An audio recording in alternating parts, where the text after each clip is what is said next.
रातें बेहद खूबसूरत होती है, लेकिन जब रात के अंधेरे में खौफ की परछाई होती है तो एक खूबसूरती धूमिल हो जाती है। तो हाल ही में मुंबई के एक पॉश इलाके में एनसीपी नेता बाबा सिद्दीकी की हत्या ने एक खौफनाक मंजर पेश किया। बाबा सिद्दीकी, जो सलमान खान के करीबी दोस्त माने जाते थे, की हत्या ने सियासी और फिल्मी दुनिया में हलचल मचा दी है।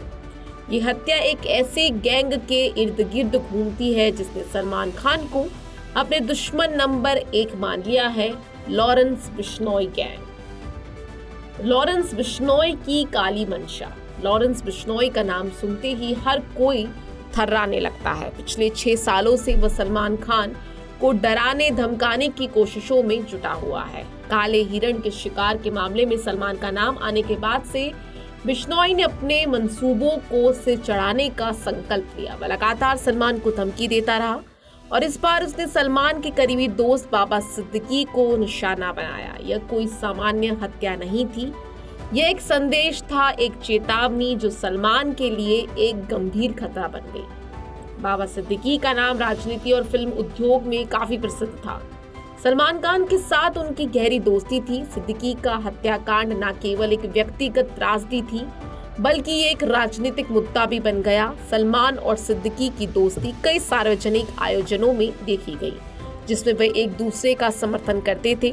बाबा की हत्या ने सलमान खान को झकझोर कर रख दिया और उनके मन में एक भय पैदा कर दिया। पर हत्या के पीछे की वजह आखिर क्या है? क्यों बाबा सिद्दीकी की हत्या की गई? बाबा सिद्दीकी की हत्या का मुख्य कारण सलमान खान के साथ उनका नजदीकी रिश्ता माना जा रहा है, लेकिन इसके पीछे लॉरेंस बिश्नोई की मंशा कुछ और भी है। इस हत्याकांड के पीछे एक और बड़ा मकसद है, बॉलीवुड से उगाही करना। लॉरेंस बिश्नोई गैंग ने सलमान खान को निशाना बनाकर ये संदेश दिया कि वह मुंबई में अपनी मौजूदगी को मजबूत करना चाहते हैं। इससे पहले भी उन्होंने सलमान के खिलाफ कई बार योजनाएं बनाई थी और अब इस हत्या ने एक नई रणनीति का संकेत दिया है। लॉरेंस ने पहले ही घोषणा की थी कि वह सलमान से बदला लेगा। वह जानता था कि सिद्दीकी, जो सलमान का करीबी दोस्त था, को मारने से वह सलमान को डराने में सफल हो जाएगा। इससे पहले लॉरेंस ने सलमान के घर के बाहर फायरिंग करवाई, जिससे स्पष्ट था कि उसका इरादा गंभीर है। बाबा सिद्दीकी की हत्या के बाद मुंबई पुलिस ने तुरंत कार्रवाई करते हुए इस मामले को गंभीरता से समझा। पुलिस ने यह तय किया कि इस हत्या के पीछे लॉरेंस बिश्नोई गैंग का हाथ है। 15 टीमें गठित की गई ताकि फरार आरोपियों को पकड़ा जा सके। पुलिस ने हालात का जायजा लेते हुए ये भी माना कि ये हत्या एक संगठित अपराध का हिस्सा है। इस हत्याकांड के बाद से मुंबई में एक अजीब सा माहौल बन गया है। राजनीतिक और फिल्मी जगत के लोग चिंतित हैं। सभी के मन में एक ही सवाल है, क्या सलमान खान इसका अगला निशाना है? सलमान खान की सुरक्षा बढ़ा दी गई और उन्हें व्यक्तिगत सुरक्षा भी दी गई। ये सुरक्षा उनके घर के आसपास 24 घंटे तैनात रहने के रूप में थी।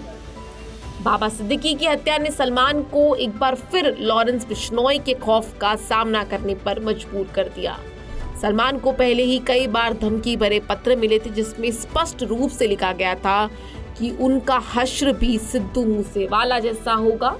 ये धमकियां उन्हें और उनके परिवार को मानसिक दबाव में डाल रही थी। और अब सवाल आता है कि सलमान का दुश्मन क्यों बना गैंगस्टर लॉरेंस? तो गैंगस्टर लॉरेंस बिश्नोई समाज से है जो जानवरों, खासकर हिरणों को भगवान मानता है। इस समाज की मान्यता के अनुसार काले हिरण को पवित्र माना जाता है और उनकी पूजा की जाती है। तो जब सलमान खान का नाम 1998 के काले हिरण शिकार केस में सामने आया तो लॉरेंस ने सलमान को जान से मारने की धमकी दी। इस धमकी के बाद से लॉरेंस सलमान के लिए एक बड़ा खतरा बन गया है। और इसी साल जनवरी में सलमान के पनवेल स्थित फार्म हाउस में 2 लोग जबरन घुसने की कोशिश कर रहे थे। ये लोग तार तोड़कर अंदर प्रवेश करने की कोशिश कर रहे थे, लेकिन सुरक्षा कर्मियों ने उन्हें पकड़ लिया। पकड़े गए लोगों के पास फर्जी आधार कार्ड मिले थे। इस खतरे को देखते हुए मुंबई पुलिस ने सलमान को सुरक्षा प्रदान की थी, जिससे उनकी सिक्योरिटी हमेशा टाइट रहती है। सलमान जहां भी जाते हैं उनकी सुरक्षा हमेशा सख्त रहती है। पर ऐसा 26 साल पहले आखिर क्या हुआ था? साल 1998 के सितंबर महीने में सलमान खान, सैफ अली खान और तब्बू जैसे सितारे जोधपुर में हम साथ साथ हैं फिल्म की शूटिंग कर रहे थे। 27-28 सितंबर की रात को सलमान और उनके साथियों पर काले हिरण का शिकार करने का आरोप लगा। घटनास्थल पर मौजूद चश्मदीदों के अनुसार रात करीब 2 बजे एक सफेद रंग की जिप्सी इलाके में घूम रही थी। गांव वालों ने जब गोली की आवाज सुनी तो वे तुरंत मौके पर पहुंचे और पाया कि 2 काले हिरण मारे गए हैं। गांव वालों ने उस जिप्सी को भागते देखा जिसमें सलमान और अन्य लोग सवार थे। गांव वालों ने जिप्सी में सलमान को पहचान लिया और उसकी जानकारी वन अधिकारियों को दी। इसके बाद वन अधिकारी ललित बोड़ा ने जोधपुर के लूणी पुलिस थाने में 15 अक्टूबर 1998 को सलमान के खिलाफ FIR दर्ज करवाई। इस मामले में कुल 4 अलग अलग केस दर्ज हुए थे। जब मामला अदालत में पहुंचा तो चश्मदीद गवाह छोगाराम ने अपने बयान से पलटने का फैसला किया। उसने अदालत में कहा कि उसे घटना की कोई जानकारी नहीं है और इसलिए उसे काला हिरण शिकार मामले में गवाही देने से मुक्त किया जाए। इस घटना ने पूरे केस को और पेचीदा बना दिया और मामला जोधपुर की CJAM कोर्ट में चलता रहा। फिर 12 अक्टूबर 1998 को सलमान खान पहली बार गिरफ्तार हुए। वे 5 दिन तक जेल में रहे और 17 अक्टूबर 1998 को जमानत पर रिहा हो गए थे।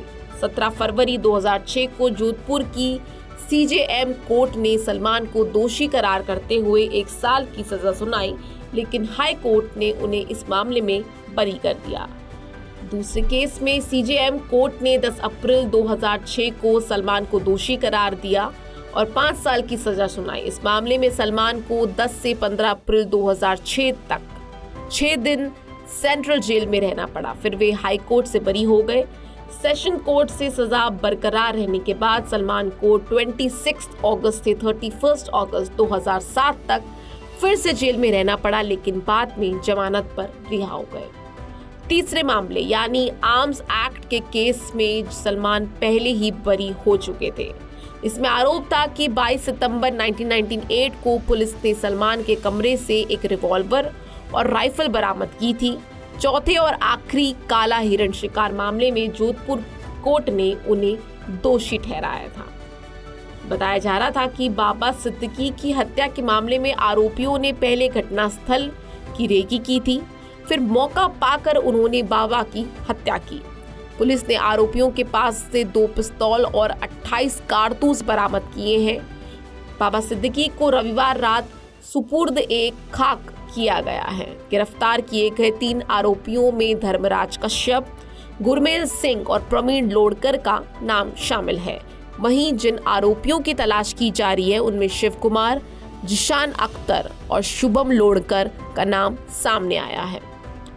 बाबा सिद्दीकी की हत्या के बाद पूरे मामले में हलचल मच गई है। मुंबई पुलिस ने फरार आरोपियों को पकड़ने के लिए 15 टीम बनाई है। अब तक 3 आरोपियों को गिरफ्तार किया जा चुका है, जबकि 3 अब भी फरार हैं। प्रवीण लोणकर पुणे में डेयरी चला रहा था और बाकी दोनों आरोपी धर्मराज कश्यप और शिव कुमार उसकी डेयरी के पास ही स्क्रैप सेंटर में काम करते थे। तो आपका क्या कहना है इस पूरे मामले के बारे में, हमें कमेंट सेक्शन में जरूर बताएं और हिंद फर्स्ट को लाइक, शेयर, सब्सक्राइब करना ना भूलें।